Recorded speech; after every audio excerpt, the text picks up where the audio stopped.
That's creepy. I never experienced that until I moved out here. Yeah, out here it's very big. They took me out of the chair. They take you out of the chair, sit you down, and then the dentist is nowhere to be found, and some fucking chick talks to you. Those are all tactics. Fuck that. Those are all sales tactics. Oh, I hated that. It's fucking crazy. It's crazy until you see them. You don't. When you find out the real heart of sales, now you understand 90% of the world and how it works. You understand when you see a trailer for a film, right? And you see what they're trying to sell you and how they're trying to sell it to you. When you see a commercial, whenever you see things, you see when you see a fight for the UFC, like what happened today. You see how they're gonna sell it to you. Only idiots are falling for this fucking thing.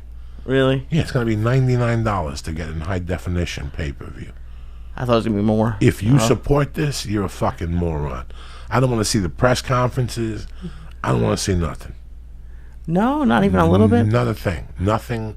There is no part of this sales joke that I'm getting from these people. There is nothing that impresses me from this, and I see it coming down the pipe. I'm working that weekend. It doesn't fucking matter to me. I'm not canceling. People have asked me if I could host a party. Not at all. And I guess that's, because if you watch any part of it, then you're buying into it. So you kind of have to just say no. Just say no. I kind of want to see who wins, though. You'll find out in an hour.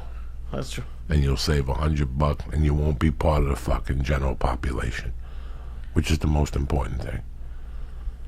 Why? Why is that so important? Because you don't want to fall in that gap ever. It's so funny. When I used to work for Curtis Sloat, part of his pitch was, Curtis in those days got his information. When I worked for a sports service, Curtis got his information, from different people, and he had different scouts and whatnot. But one of the biggest points of information was what we'd give him at 4 o'clock. We'd give him our call sheets. And he'd look at what every sucker bought into. And then you learn how people buy into stuff and why they buy into it. The end of the Colorado Sports Advisor's speech in those days, when I worked there, was, okay, Lee, you don't want to fucking work with me? Don't work with me. Who you betting tonight, fucko? And you go, I got the fucking Knicks and I got the Nets. The smart thing is for me to call you up and go, hey, no, not even call you up when I have you there. I'll go, listen, one of your moves is opposite mine, and I'm definitely coming in. I got a 5-star. We'll talk tomorrow, and I'll hang up. My moves weren't opposite yours. I don't even know it. You know what I'm saying? And one of them is going to lose. I'm creating a doubt. Sure, if you're like the general population, you're going to lose one of them. Yeah, or you're going to lose both of them. Oh, God. So that's what I'm saying to you. The GP always loses. Why would you want to be a part of that? That's how they make their money. By the thought of the GP and what they think.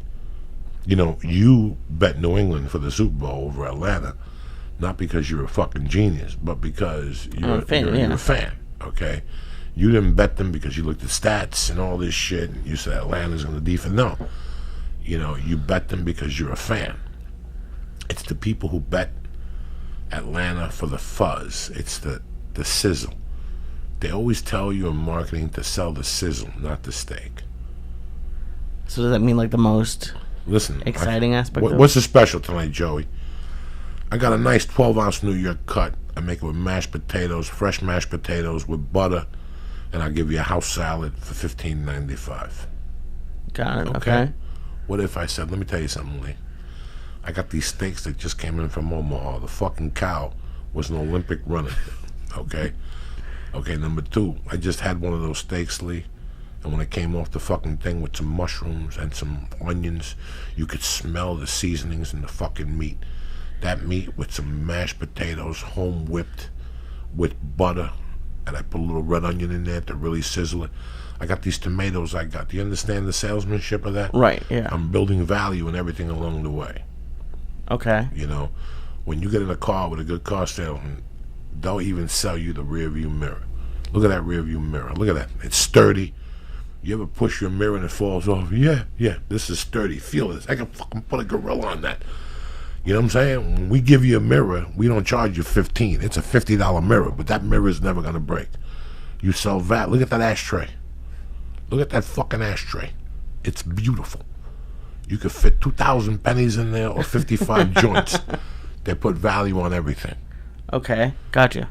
That's a salesman along the way. So what do you, like, how do you take that and put that into your writing or your acting? Like, do you take those lessons that you learn? Always. Like, if I'm talking to a potential sponsor or something, I always dope it up a little bit. It's not like me sending you an email like some dope to another dope. You gotta dope it up. A couple different type of words in there. When we talked yesterday. No, when we spoke yesterday briefly. Those type of words give them a different, the type of person that you are. Even though I'm a fucking puke and I got felonies and all that shit, it just makes them feel, all those little words. Not when you're describing, I went to this restaurant, it was amazing. No. I'm talking about from the sales aspect of it. Right, you always say like the $10,000 project with a $10 presentation. Yeah, how are you going to sell a $10,000 project with a pair of $10 shoes? Right, okay. You know what I'm saying? It's, because the doubt thing is the toughest part for me, I think. I don't think, for me, and the other book, The War of Art, talks about getting in your own way, interference. Well, there's resistance. And there's doubt. Yeah. And they're cousins, too. Doubt's the worst one, I think. Doubt's the worst one mixed with resistance. I mean, everybody who listens to this podcast, I say 50% of the people are struggling to find who the fuck they are. Mm-hmm. And part of the reason why they never found out who they are is because they don't let themselves find out who they are. It's that doubt that they'll find out the truth. Same shit I did for 30 years when I was snorting coke. I didn't want to know what I could become. I didn't want to know. Even though the fucking reports and the prison and so I could do something with my life, I didn't want it. I was scared shitless. What if I do something with my life? Then what? Then I gotta, you know what I'm saying? I had to give up my little party. And I finally gave up my little party. And now I could look at myself in the mirror and I got a little bit more confidence. And, it all goes hand in hand. It all goes hand in hand, Lee. So doubt, resistance, it's levels. It goes from doubt to, should I do this? No, I'm not going to fucking write it right anyway. It goes from resistance to doubt. I'm sorry. We were talking, and it's a overused topic on all podcasts now, like how people are mean online. And the thing that got me over it, and the thing that is really the worst part about doubt for me, is I'm meaner to myself in my head than anyone could ever be. Me too. Over email. Me too. Like it's terrible. Me too. And I've been mean, We're going in like fucking Marines, you understand me? Welcome to church, motherfucker.